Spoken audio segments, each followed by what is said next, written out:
একটি বিশেষ উদ্দেশ্যে।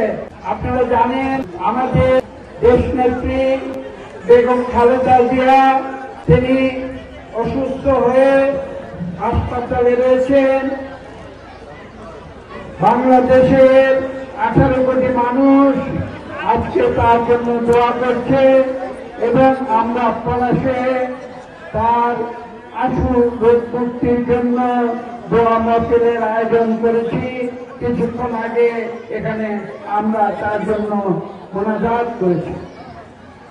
আমি বিশ্বাস করি আপসীন নেত্রী যিনি তার জীবন বিসর্জন দিয়েছেন বাংলাদেশের জন্য, বাংলাদেশের গণতন্ত্রের জন্য, বাংলাদেশের মানুষ তাকে যেভাবে ভালোবাসে, মহান আল্লাহ তাআলা বাংলাদেশের 18 কোটি মানুষের দোয়ার বরকতে তাকে অচিরে সুস্থ করে তুলবেন।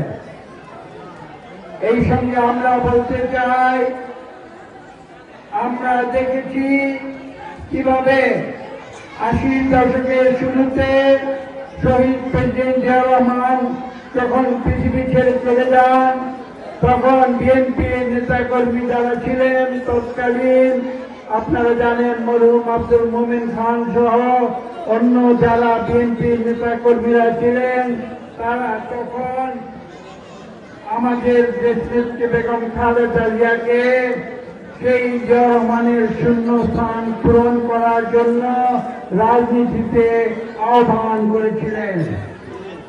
পরবর্তী প্রায় 1 দশক আপনারা লক্ষ্য করেছেন কিভাবে তিনি রাজপথে তৎকালীন সামরিক শাসকদের বিরুদ্ধে নিজের জীবন বাজি রেখে, নিজের 2 সন্তানের জীবন বাজি রেখে তিনি যুদ্ধ করেছিলেন।